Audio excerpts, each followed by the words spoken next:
Hi friends, very warm greetings to you, each one of you. Today, in continuation of the earlier meeting on this topic, the topic being Insolvency Bankruptcy Code 2016, there was a ordinance issued on the 4th of April 2021. Considering the urgency involved and Parliament is not in session, this has been issued. Immediately after a couple of days, on the 6th of April 2021, the available materials were gone through in deep by the professionals who are with us today, kind enough to join for this program, and shared their insight with respect to the ordinance, IBC Amendment Ordinance 2021 on the 6th of April. As you all know, prior to few years, prior to the enactment of 2016 code, IBC code, the control and operations of a defaulter in respect of any financial indiscipline or whatever it is vested with the debtor who borrowed the money. Then there was a bankruptcy law reforms committee. They have submitted a detailed report as early as in 2014, considering that from May 2016, this particular enactment of IBC 2016 has been enforced. On 4th, we had gone through the various aspects involved with respect to the major contents of the ordinance on the 6th of April. Yesterday, 9th of April 2021, the regulations were issued. And also, there is a rule that has also been amendment in the rule that notification has been issued for a rule. As you all know, Section 240 capital A gave certain special powers to the central governments under the IBC code with respect to MSME sector. Now, later to the COVID situation from March 2020, most of the operations were suspended by the process of increasing the threshold limit of a default to be taken up by this process has been hiked from 1 lakh to 1 crore.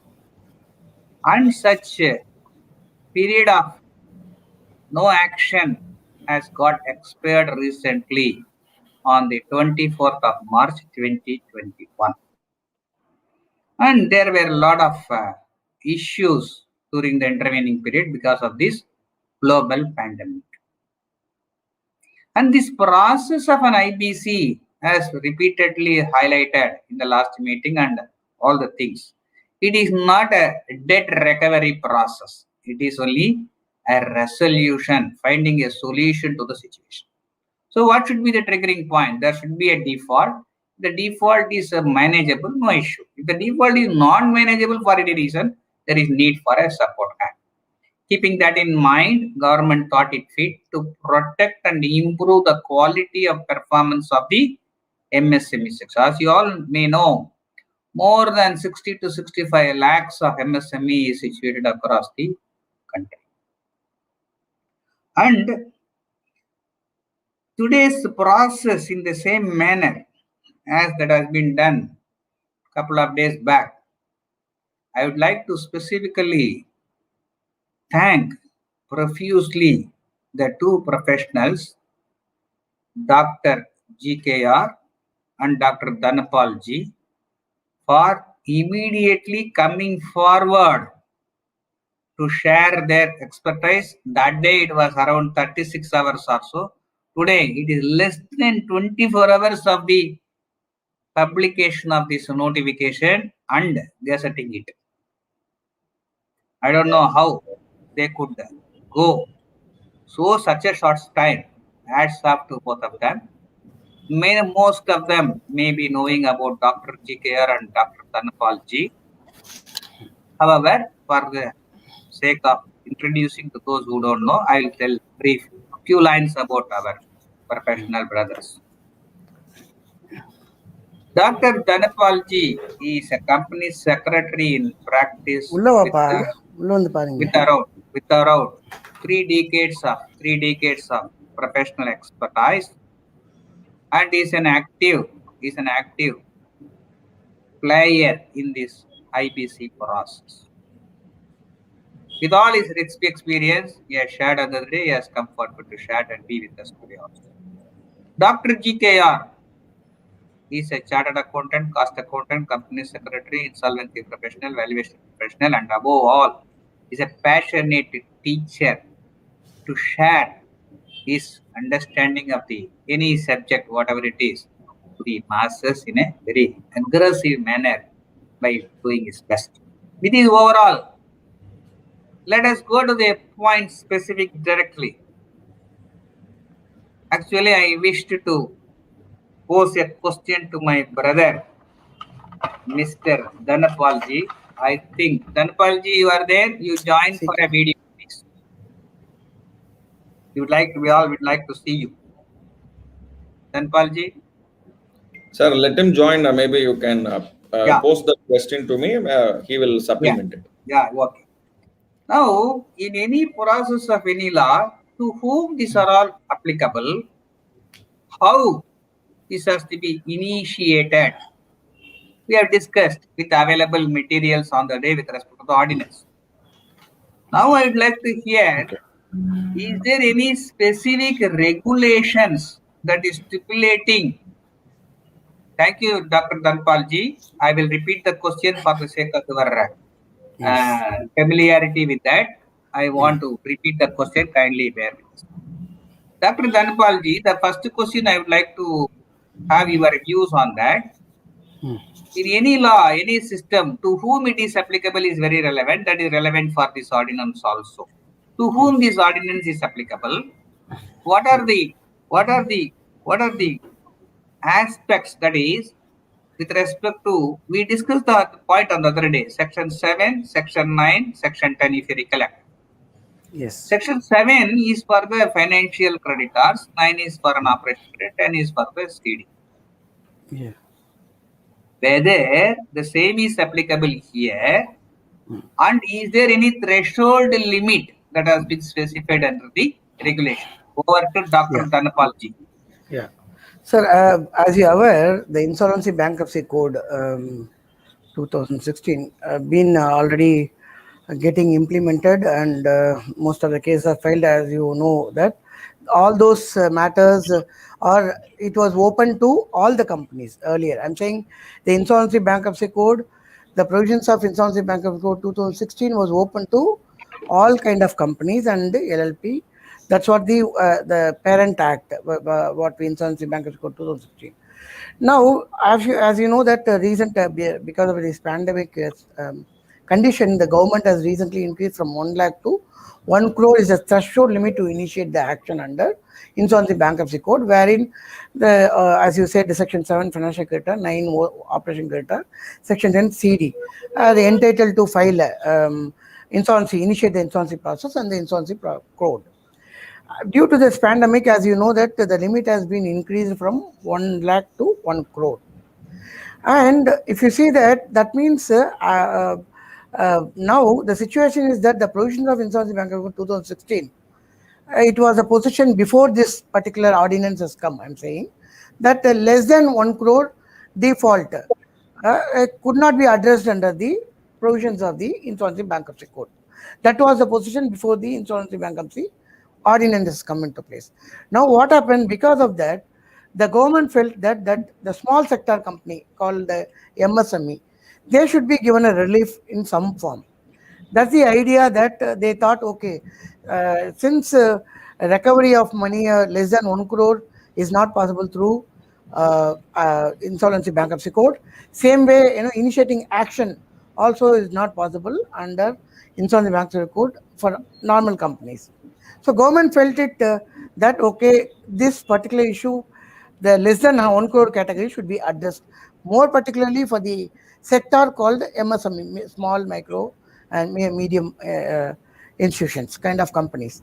So that's why government thought, okay, let's bring out a pre-packaged kind of option to small sector company. That means small, medium kind of company where lesser turnover. We already discussed in our previous session also what is the threshold for small and small, medium, and micro, small, and medium.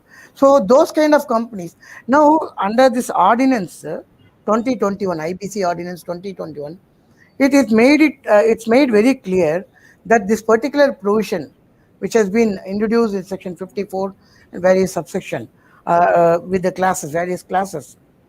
Now the government made it clear that this section 54, namely this pre-pack insolvency, is applicable only, meaning that the eligibility criteria, the eligible companies are only small, micro, small, medium enterprises. They made it very clear that the companies, those who got registered with the MSME under MSME Act, with the authority under MSME Act, are only entitled to file move an application under Insolvency Bankruptcy Code to initiate the pre-pack insolvency process. Here, one important difference that we have to see here, in a normal, before this ordinance, the provisions of Insolvency Bankruptcy Code 2016, as I told you, that was applicable to all the companies across India. Now, this particular provision, which came into effect through an ordinance, is applicable only to the MSME category, those who got registered, and that too, this insolvency process, this pre-pack insolvency process, can only be initiated by the company itself, not by others. Meaning that the creditors cannot initiate. It is only the company, the MSME company, who can initiate the process under the Insolvency Bankruptcy Code.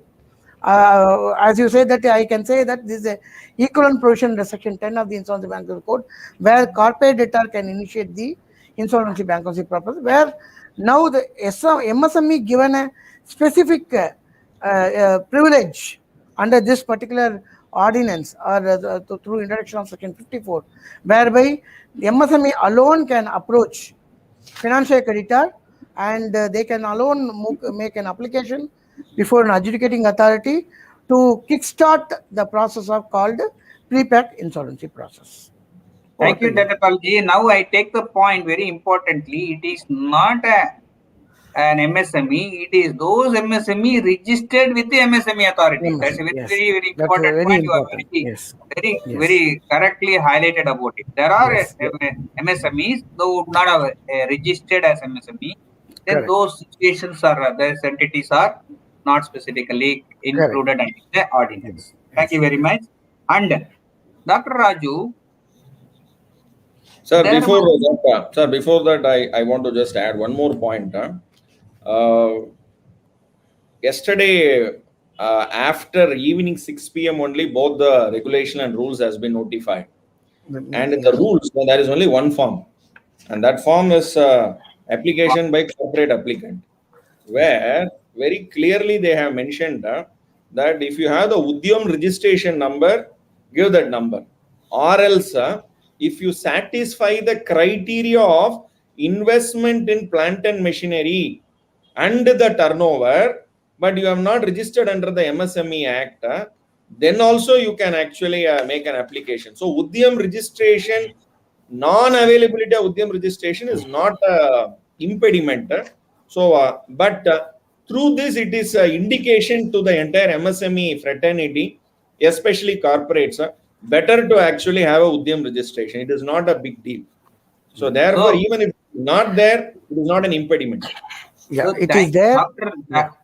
Dr. Raju, the point, though it is not explicitly highlighted, the form gives an indication, clear indication about the requirement that even if an MSME which falls under the definition of an MSME as per the MSME Act, though not registered, still they are entitled. But however, you are cautioning the entire MSME that it is advisable to register, and the process appears to be as per your thing. Yeah. I want to make one more point. This Udyam registration is the latest development after 26th of June 2020. Yeah. They would have registered under the old method also. So by default, they are a MSME registered entity, but they have not renewed their registration under format. So they will come under the turnover criteria. Exactly. They mean to say that category particularly. That category particularly, very not very nice supplementary minute analytical points on the aspect of which are the kinds of MSME which in effect every MSME which is falling under the definition of MSME. Thank you. Let us take this forward. Raju, I have been hearing about public announcement in respect of any default. The process initiates means immediately there is a need for an issuance of a public announcement by the relevant IRP or RP concerned who has been appointed under the process of IBC. Now, this particular pre-pack process applicable to MSME, is there any corresponding such a requirement of a public announcement, or how to vet the claim and all? What is the process here in comparison to this normal typical CRP process? Dr. Raj. Sir, this pre-pack is going to create waves because the limit is now below 10 lakhs default. There is no remedy. They have to only go to MSME court. About 10 lakhs to 1 crore, they can come to NCLT. Now, public announcement, so far what we have understood under the Insolvency Bankruptcy Code is an advertisement in the newspaper, English as well as in Tamil. This is, English as well as in the local language. So this is the understanding we have with respect to public announcement. But in pre-pack, the concept of public announcement is once you make a declaration, especially there are two important steps, very, very important steps to come out with the public announcement. Number one, the starting point of pre-pack is, especially whenever there is a marriage between a boy and a girl, first of all, boy and girl should meet and then they have to agree. Similarly, in a pre-pack PPIRP, the corporate debtor and the financial creditor should meet. So a notice has to be given with 5 days minimum to the corporate debtor, and then they have to conclude the procedures. Number one, the agenda with respect to approval, appointment of RP, and most important, declaration in form P6. There are actually 14 forms, P1 to P14, and one of the important declaration is form P6, where this declaration has to be given by the directors and it will be addressed to the adjudicating authority. And that this is the place we call it as the process initiated. And once this process is initiated, within 2 days a public announcement has to be made. Now, what is this public announcement? My understanding is there are only 3 important conditions they have made. One, form P9. What is called as form P9? This public announcement, they have given 11 contents. I repeat, public announcement, they have given 11 contents. And there they say, for the attention of the creditors of the company, notice is hereby given that the adjudicating authority of the so-and-so bench has ordered for the commencement of the pre-packaged insolvency resolution process. So, when you read the form number P9, the PPIRP commencement, if it is ordered, immediately the public announcement means this 11 information has to be given. Now, where it is to be given? They have not mentioned that whether it has to be given in the newspaper. Point to be noted, if the committee of creditors agree, you can go for a newspaper advertisement. Else, you have to give it to every creditor, number one, because ultimately creditors has to be settled. That is the ultimate objective of the resolution, is only with respect to creditor. Second, if information utilities have been registered with, you need to send to information utility. And in case as a corporate debtor, you are connected with an information utility through a financial creditor or an operational creditor, you are obligated. Number 4, publish in the website. They say very clearly, publish in the website. So mandatorily, every corporate, every MSME, better to have a, I repeat, better to have a website. And 2 things, they say this public announcement will be made both in the website of the corporate debtor and in the IVBI also. So if you read the form number P9, very clearly they make that notice is hereby given that the adjudicating authority of so-and-so NCLT bench has ordered for the commencement of the pre-pack insolvency resolution process. So meaning this public announcement will be triggered only when the PPIRP commencement date happens, and from that date 2 days.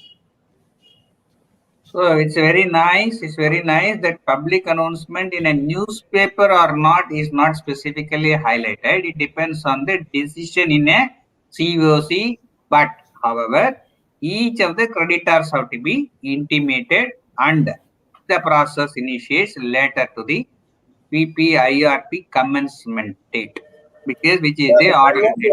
I want to add one more thing. Here, this generally in public announcement, what normally you will have is you will invite claims. I repeat, you will generally invite claims. But here there is no invitation of claims. The public announcement will only declare one sentence called as list of claims shall be made available. That's all. Where it will be available? It will be available with the resolution professional for inspection for the creditors. So the creditors can come and inspect, the shareholders can come and inspect, the directors can come and inspect, the guarantors can come and inspect, subject to maybe if at all there is a amendment to be made, there is a modification. So I will just give the flow. Submit, I repeat, submit the list of creditors, the list of claims. I repeat, submit the list of claims. Very important. Who will actually submit the list of claims? Corporate data. And once the IRP is commenced, this list of claims has to be given to RP, and RP will actually confirm the list of claims. And after confirmation, this list of claims will be informed to the creditors. And in case they are aggrieved, they can file an objection with the RP, and RP can ask for an evidence or clarification. Based on that, the claim will be modified and the list of claims will be updated, and it will be with the resolution professionals available for inspection. So there is a verification process of the claim preferred by the respective RP consort, and he validates and confirms the concludes completeness and validation of the respective claims. Correct, Raju? Absolutely. And the publication you have mentioned, and also with respect to the announcement you have mentioned, and also about the verification process. Thank you very much. And Dr. Dhanapalji, there is a prescription and manner of formation of COC, class of creditors, and also when the number of financial creditors comes down or no financial creditors, there are certain processes specifically highlighted. How many numbers should form class of creditors, and also how the COC is to be formed, how quickly it is to be formed, and in case there are no financial creditors, how the situation is dealt with has been clearly mentioned in CIRP process. What are the corresponding such prescriptions under the PPIRP, pre-pack IRP process? Dr. Dhanapalji. I will explain you the process, how it starts, so that it will be easy for the viewers to understand, because already there's a process already is in work, and now the new process is about to start.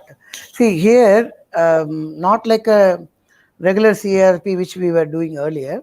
Here in pre-pack insolvency, the process starts wherein the corporate debtor, being a MSME, the corporate debtor should take initiative. They should take initiative and approach a financial creditor.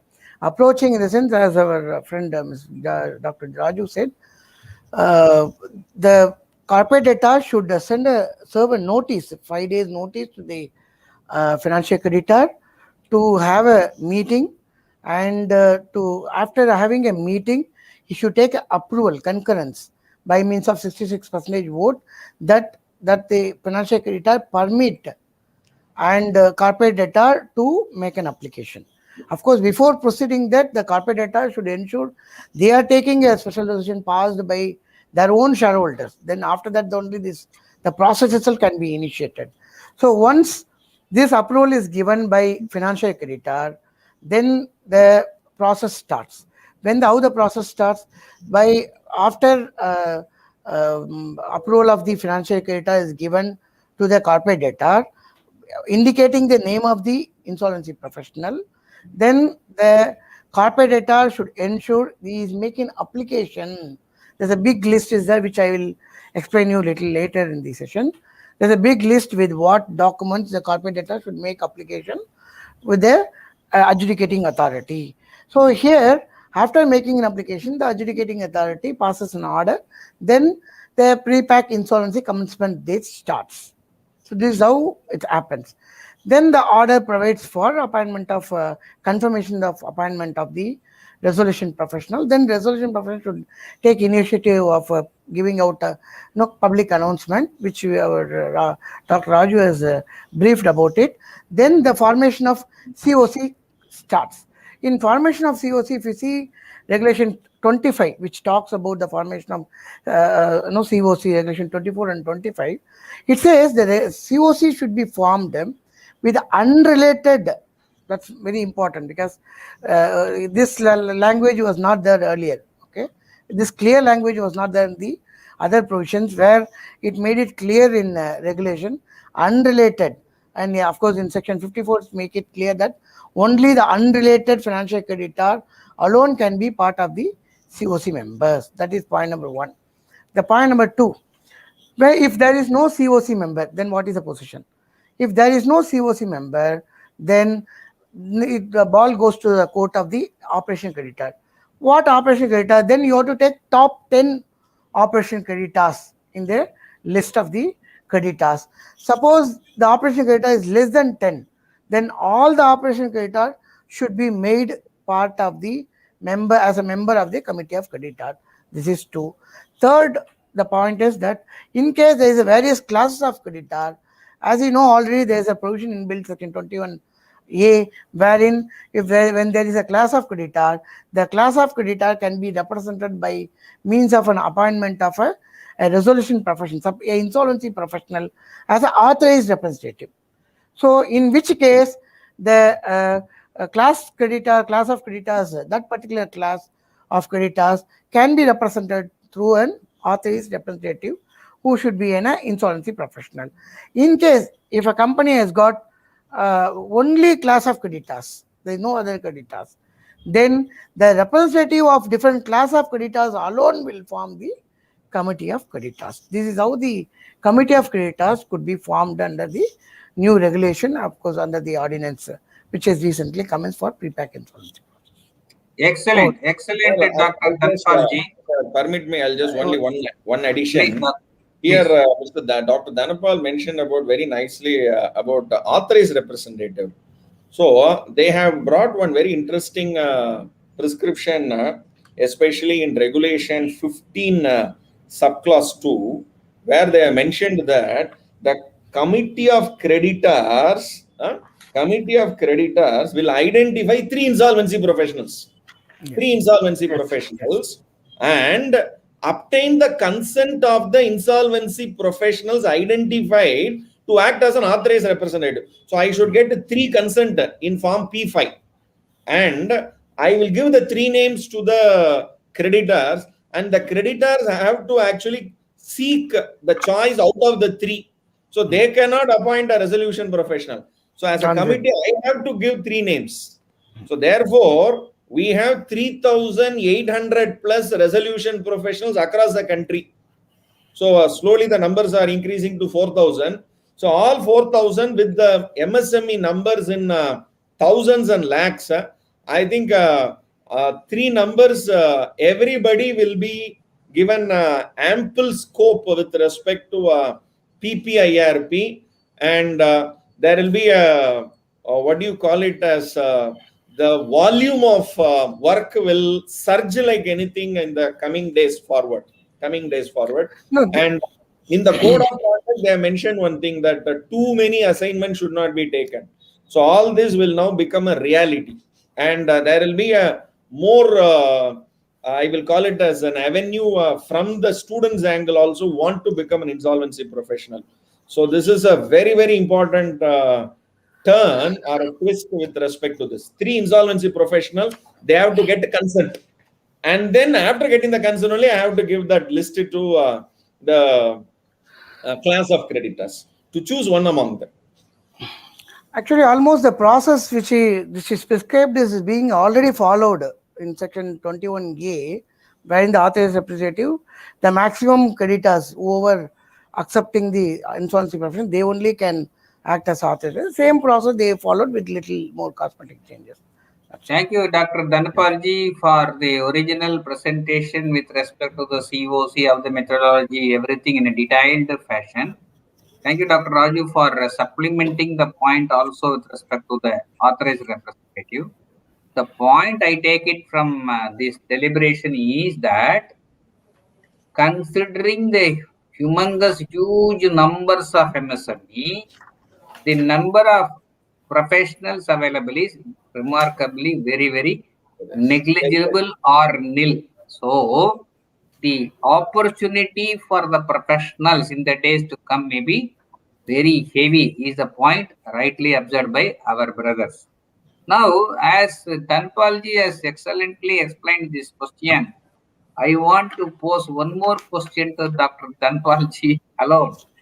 That there were discussions and details about memorandum, information memorandum under a CRP process.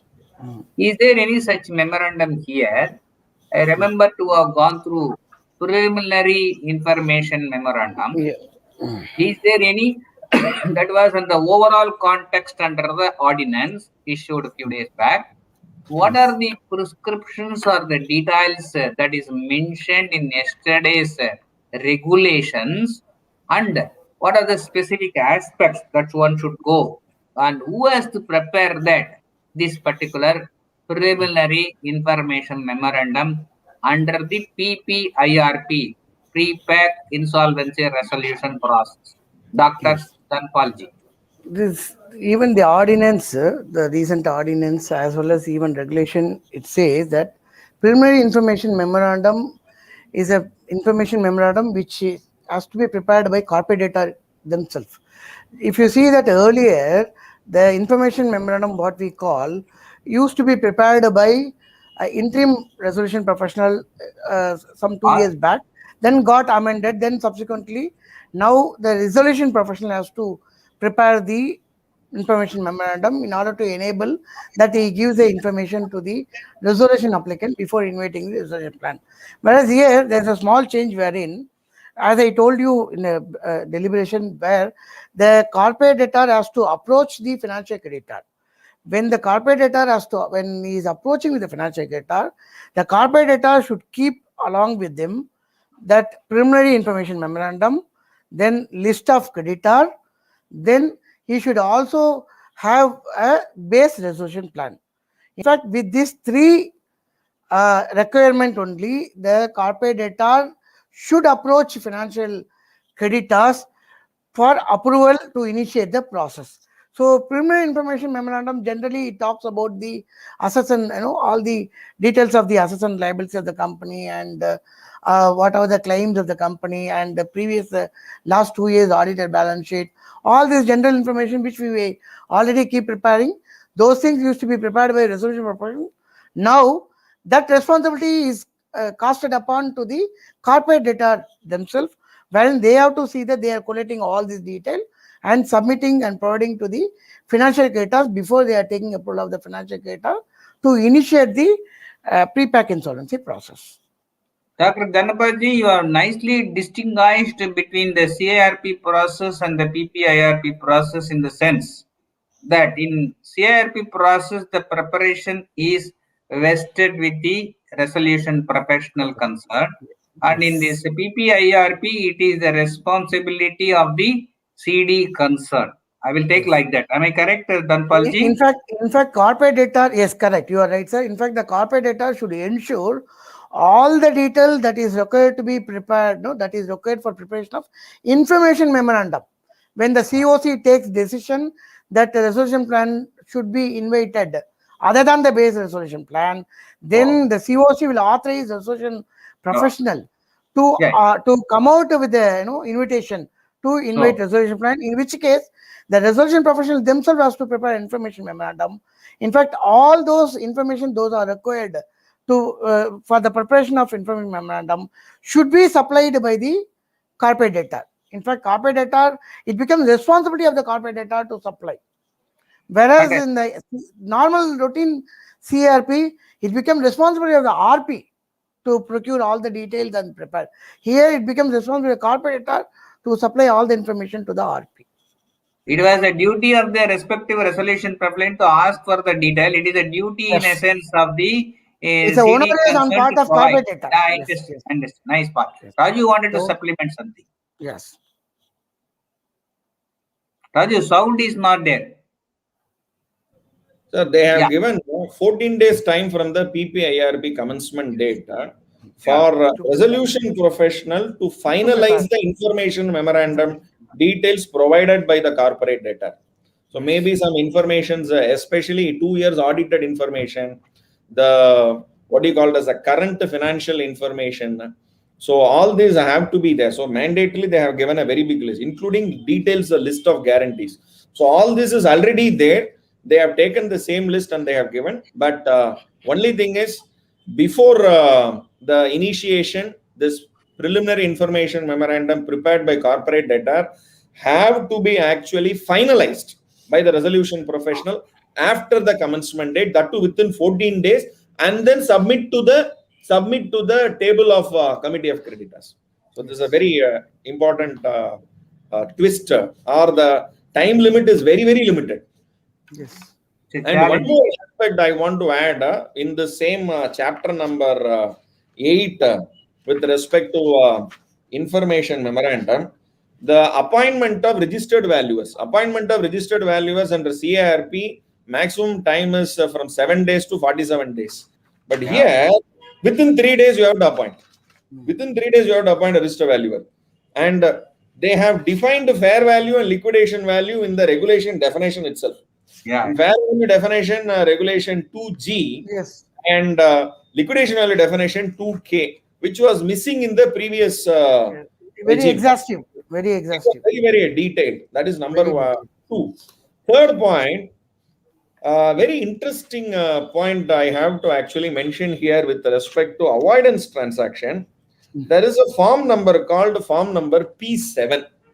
This form number P7 is actually a declaration to be given by the corporate debtor himself that avoidance transaction has happened. That preferential transaction, extortionate credit transaction, fraudulent transaction, and undervalued transaction. It is first primary responsibility of the corporate debtor, and you will be surprised. This is first time I'm seeing, because the PUF transaction has been the responsibility of the resolution professional. That continues even in PPIRP, but only the time limit has been reduced as 30, 45, and 60. Within 30 days, he should form an opinion, and within 45 days, RP should determine, and within 60th day, he has to make an application to adjudicating authority. So, with respect to PUF transaction, the responsibility of the RP continues, only the time limit is crashed. But an additional responsibility has been casted on the corporate debtor, where corporate debtor has to give a declaration. You will be surprised. This declaration has to be signed by the director, where they have to say corporate debtor has not been subject to any transaction under Chapter 3 of the Insolvency Bankruptcy. So that means there is no preferential transaction. He has to give this declaration, or if at all any transaction has happened, he has to disclose it. And if it is disclosed, my dear brothers and sisters, resolution professional, regulation 41, directly within 60 days, you have to make an application. So it's a very, very important twist compared to CIRP, where a declaration has to be filed with respect to PUF transaction voluntarily by the directors of the company. It is a very important twist. And this is a mandatory one. And very interestingly, Dr. Dhanapal mentioned about that form number 1 in rule, you have to give a very big list. And one of the important thing is you have to also attach this declaration given by the company. You cannot say, this declaration is a mandatory one to file form number 1. So therefore, this declaration has to be given before the application itself. So this declaration and another affidavit has to be given that the corporate debtor is eligible under 29A. So all these forms part of the annexures you have to give. Very, very important. So, Dr. Raji, you have very rightly highlighted about the section 43 to 51 and section 66 of the CIRP process, what talks about the preferential, undervalued, fraudulent, and extraordinary transactions. Same things, model and logic is applicable here, but however, the duty that was cast only on the professionals is more or less the joint responsibility, one may take it that way, because of the declarations by the management or the CD concerned, and as well by the respective resolution professional also. In that way, the quality and the time aspect, though you highlighted about the crashing of the time, Dr. Raju, that entire process time has also been correct. So naturally, this process also with respect to determination, identification about PUF has to be naturally. It's a great challenge. Though it's a professional opportunity which is available to professionals, because of the responsibility thrust on the CD concerned, the time aspect naturally has to be crushed to a realistic level in the overall interest. Now, Sir, I want to add one more point. Yeah. Here, when there are two approval has to be given by committee of creditors. Number one approval is called as appointment of proposed insolvency professional. yes, Another approval the creditors has to give for filing application for initiating the PPIRP. Now, at this particular point, this declaration has to be ready. So they have to place this declaration before the committee of creditors. Now, whether the committee of creditors, for example, the declaration I say, which is the form number P9, P7, which very clearly says that the declaration I give that the corporate debtor is not subject to any transaction. Will the committee of creditors will agree for it? This is a place, my view is, committee of creditors will say, no, your declaration we will not agree. We want a transaction audit to be made and let the transaction auditor place on record that the PUF transaction, there is nil findings with respect to the transactions pertaining to so and so period as mentioned. So therefore, then only this declaration we will take it, then only we'll approve. So therefore, there is a lot of developments. But the problem, just to add, Dr. Raju, the problem here, the timeline, actually. Timeline is, as you said, very within 90 days, I don't think the entire process can be done, and the transaction audit also could be done to identify all that, because very tight timeline is given in the code, particularly this pre-pack, for 90 days. Because within 90 days time, they should ensure, RP should ensure he is filing a approved resolution plan before adjudicating authority. So you should also follow the process of the inviting resolution plan and verifying the correctness of the resolution plan, giving the report. I think it will be a cumbersome process. Of course, as you said, they have to take a call whether to go with the declaration of the director or to involve auditor to do transaction audit, provided time permits. Dr. Raju, both of you narrated very nicely about the need about the PUF and the joint responsibility like situation of the concerned CD also. Now, with respect to the preparation of the resolution plan, what are the distinct unique aspects under this particular PPIRP process vis-a-vis the CARP process? Dr. Raju, I'll give a brief about please, this please, outline. please. Then he can, Dr. Raju can go in Yeah, detail no of it. problem, no problem. Go ahead, go See ahead. here, because I wanted to also place my apprehension. Probably I don't know, my understanding is right or wrong. See, in a normal CRP process, what happened? The initial CRP happens for 30 days with the IRP assistance. Then it takes into CRP process by RP. RP takes over. Then plan is invited. Then resolution plan given by the resolution applicant, and the plans are placed before the COC, and COC approves. This is how normal transaction goes. I'm saying the routine CRP process. Normally, that I think now every professionals or corporate must be now familiar with this process, because lot of cases are getting filed and reported also. Here, one important thing which I could observe, probably I'm talking on technical side, not on the content side. Here, the process itself is starting from base resolution plan, meaning that the corporate debtor has to give a base resolution plan to the financial creditor to procure the approval from the financial creditor to take it forward and file before adjudicating authority to initiate the process. Here, I was wondering to see certain provisions wherein it says that the base resolution plan is given by the corporate debtor. The idea itself to give opportunity to the MSME sector to revive. Opportunity giving opportunity to the MSME sector or the management of the MSME sector to make sure that they are reviving with the approval of financial creditor by following the process of law. That's the idea of this entire pre-pack should be the idea of the pre-pack insolvency process. Now, my concern, probably I won't say concern, my understanding now, the base resolution plan is given by the promoter.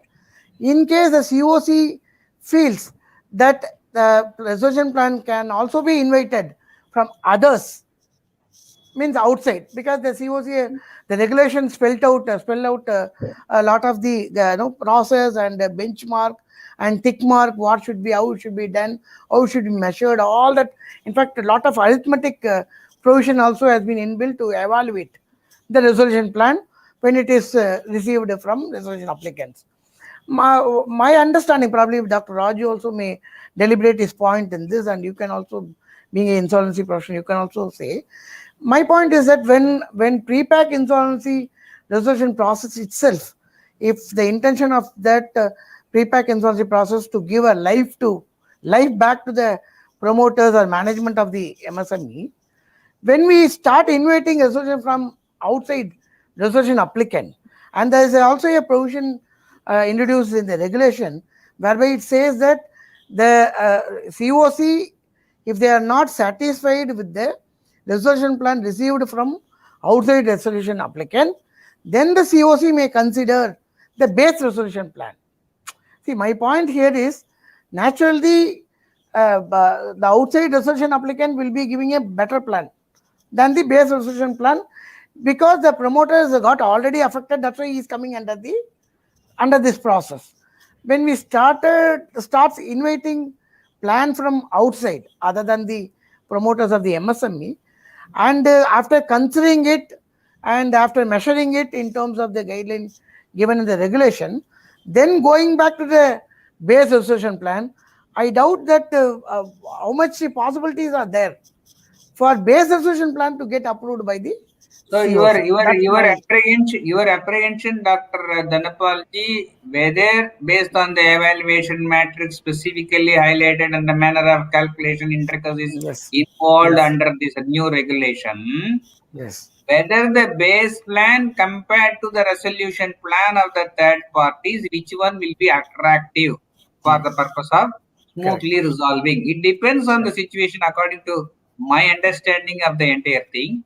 And I request Raju to supplement Probably, share yeah. his views, Yes. specifically highlighting what are the minute details mandatorily prescribed under the PPIRP process, pre-pack IRP process, compared to the CRP process. Dr. Raju. Sir, henceforth, there will be a special breed of insolvency professionals. They will put a board outside their office. Here, base resolution plan will be provided. So we'll have a new breed of insolvency professional. I will only prepare base insolvency professional. I'll be only a consultant. Why should I be appointed as an insolvency resolution professional?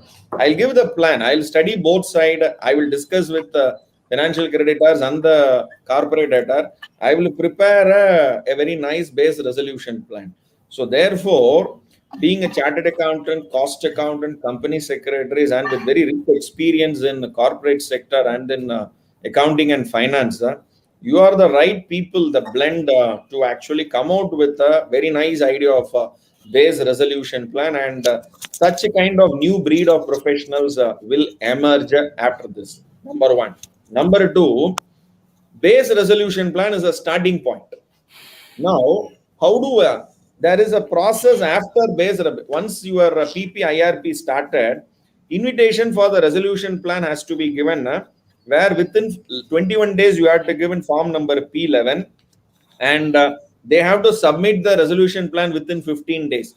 So 21 plus 15, 36 days. From 36 days to 90 days, you have time to actually approve the resolution plan compared to the base resolution plan. There, they have brought out 3 criteria. Dr. Dhanapal was mentioning about the arithmetic. And it is nice that they have brought these concepts built in the regulation itself. So regulation 42, one way they say, basis for evaluation. Basis for evaluation, you have to give a score plan.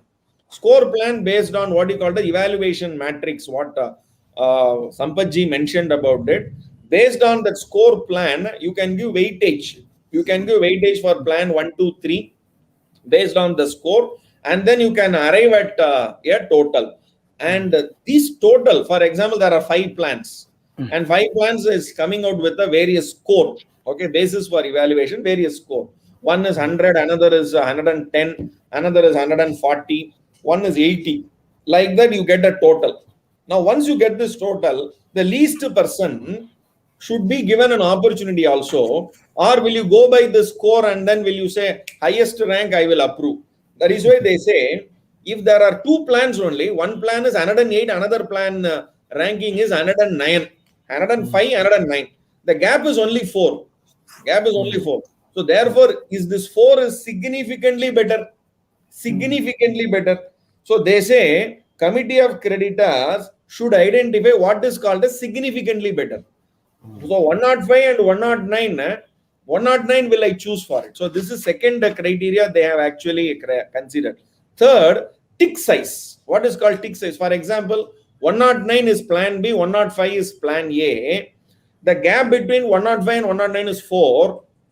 To approve plan A, that means I have to actually elevate myself above B. Above B, I have to elevate myself.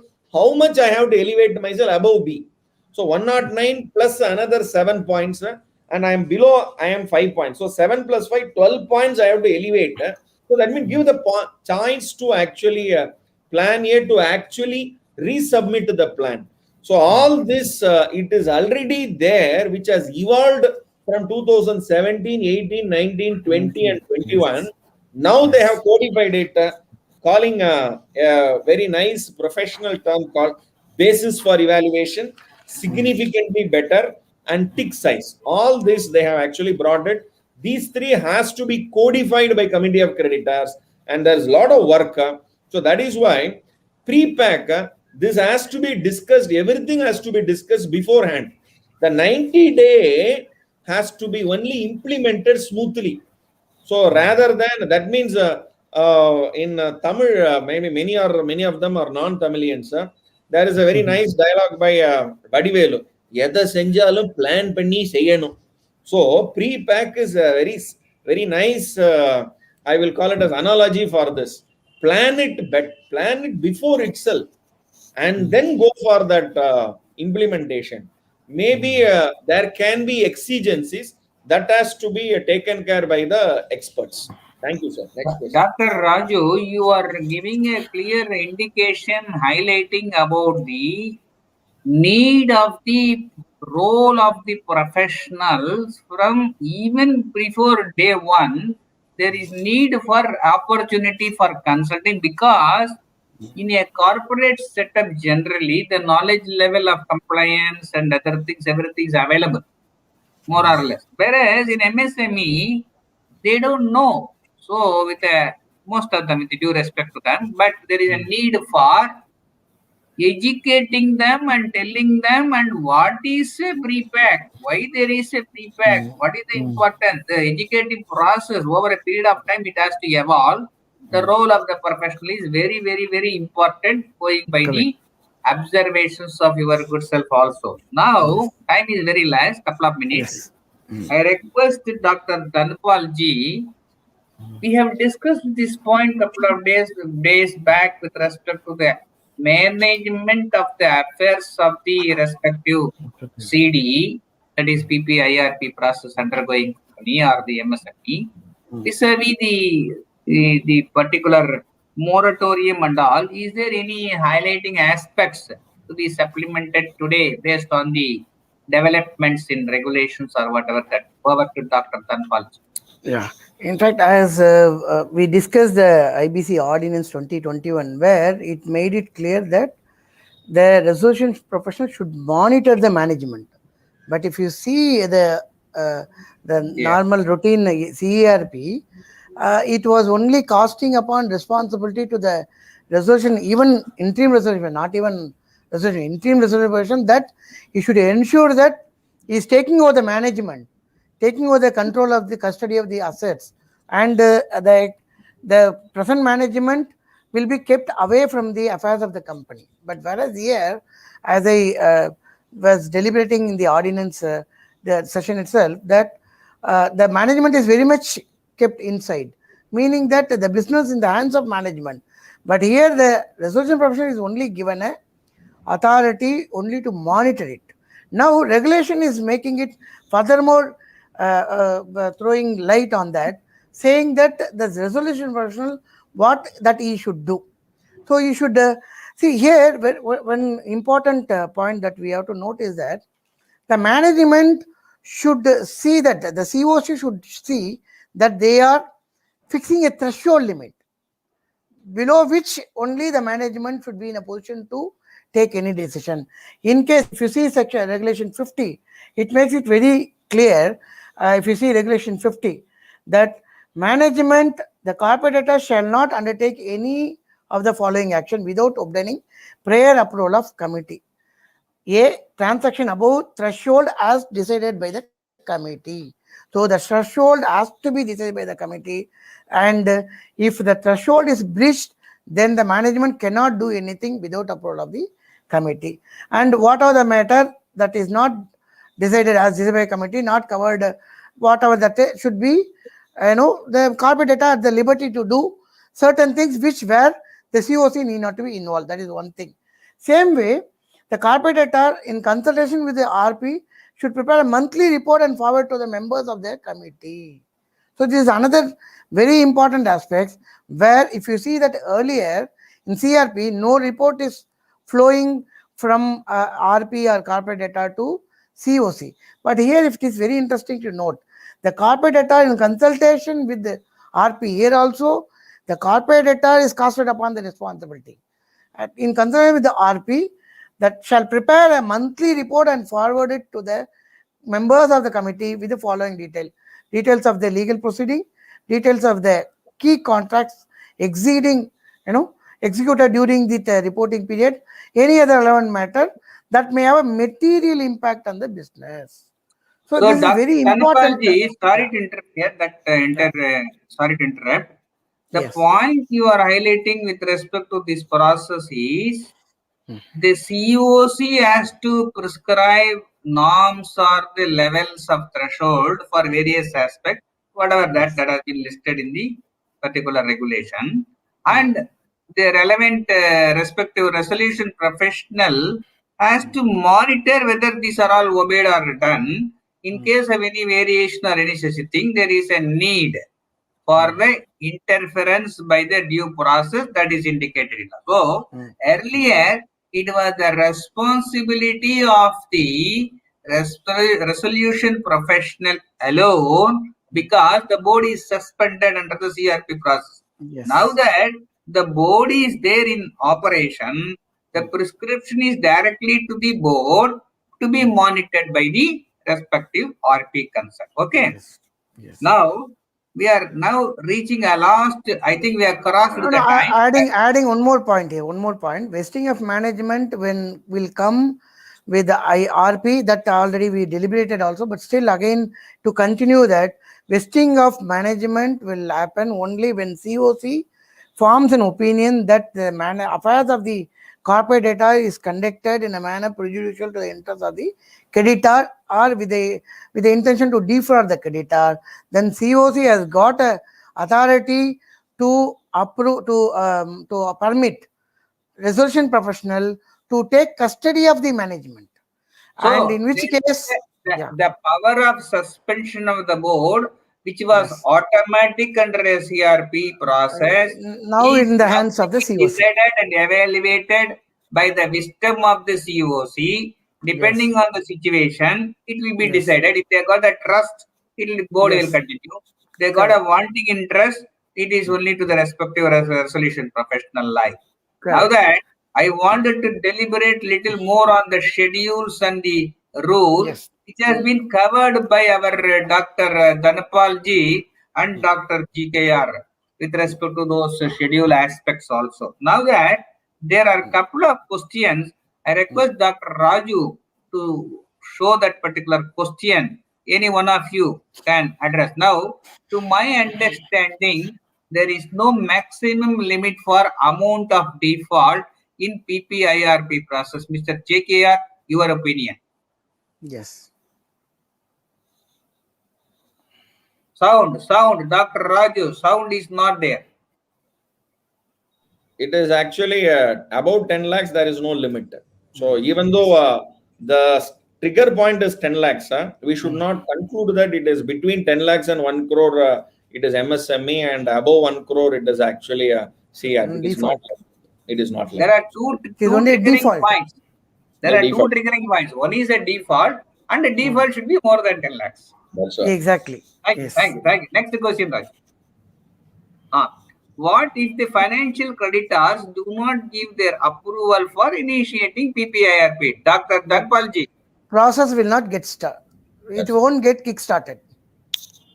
Process will be stopped. Next, is there any other question, Dr. Raju? I take with the rose, sir. The rose is taken, but my proposal is rejected. So what to do? I have to only go to the next. I have to go to the next proposal only. The next proposal. So, is there any question? Other question, Dr. Raju? What if the CD makes a false declaration in regard to PFE? It is normal, general. As I would like to supplement, you can say I would like to say a few words. In any declaration, if there is no truth in it, if they falsify with an intent or whatever malafide or whatever intention, the general law takes care. This particular law also takes a particular thing, whatever that under the penal provisions. I request Dr. Raju to say a few words, and Dr. Dhanapal ji, we have crossed already the time. Very short brief, 30 seconds from Dr. Raju, 30 seconds supplemental by our Dr. Dhanapal ji. Dr. Raju. Sir, this PPIRP, when you look at the list of the forms, especially from P1 to P14, very detailed, and especially the two declarations is the crux. I say these two declarations are the crux. Number one, declaration by the director that all the information what they have to give, especially with respect to the creditors, have approved the name of the insolvency professional. That is number one. Number two, declaration regarding the existence of the avoidance transaction, which is a very, very serious move which has been made. My understanding is this kind of declaration, even for a CARP process, also they may bring in future. They may bring in future. Second, third point, very nicely they have actually brought this concept of base resolution plan rather than after this, because 90 days is very short. Dr. Dhanapal mentioned it very nice, clearly. The time is very short, how it will happen. That is why before PPIRP commencement date, you have 90 days for filing the application. Now, after approval, after the initiation, you have another 90 days. So therefore, this base resolution plan itself will be the trigger point for further resolution plans to come with. And 2 or 3 aspects I want to mention before I conclude. Number one, the class of creditors means minimum 3 resolution professionals have to be recommended by committee of creditors where there is a scope for it. Second, there is a scope with respect to resolution professionals for preparation of base resolution plan.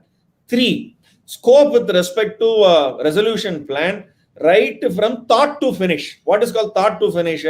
From the starting of 5-day notice to committee of creditors, sitting along with the committee of corporate debtor for approval of the particular initiation of the CARP, the PPIRP.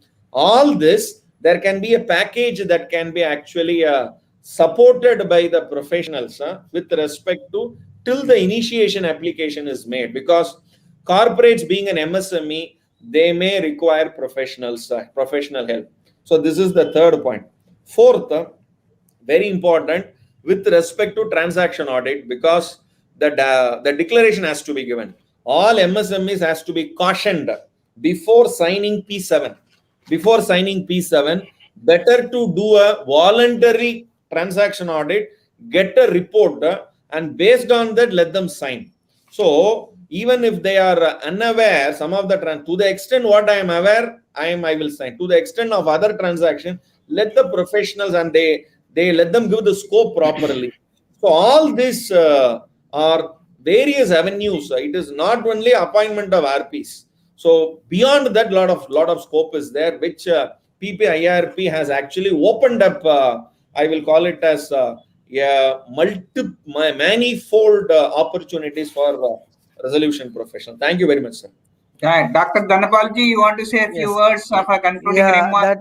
With regard to the declaration point, which the question has come, I want to restrict to that point. In fact, if you see that IBC Ordinance 2021, specifically it has introduced a separate section 77A for this purpose. Declaration. In case of wrong declaration, what is the punishment?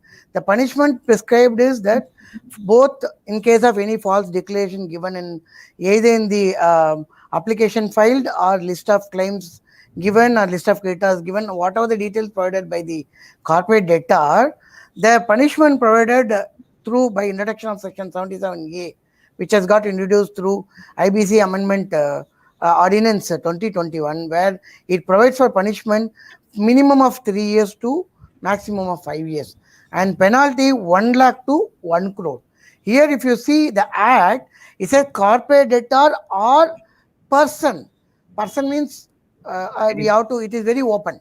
Or person. Why I am saying it is open? It we can say it refers director, all that. No, it in a subsequent subsection it covers director separately. If a corporate debtor or person, then the punishment is that imprisonment minimum 3 years to 5 years. Penalty is 1 lakh to 1 crore. If it is a director or partner of the corporate debtor deliberately contravenes, then also it specifies the punishment of imprisonment not less than 3 years, which may extend to 5 years. Same way, penalty 1 lakh to 1 crore. We have to be careful, and also it is important to understand who is covered in the language, in the connotation called person, corporator or person, as the case may be, shall be punishable. So punishment is very much is there if false declaration is given. So it will kickstart the criminal side prosecution immediately. Thank you, Doctor. Thank you, If it Dr. is proved. Janapalji. Very nice explanation with respect to the falsification or with intent or whatever that by any person concerned. And I would like to add one more point, which is very, very important, I think, from the point of view of the professionals concerned. Certain professionals may decide, I will give consultation, opinion, plan, model, whatever it is.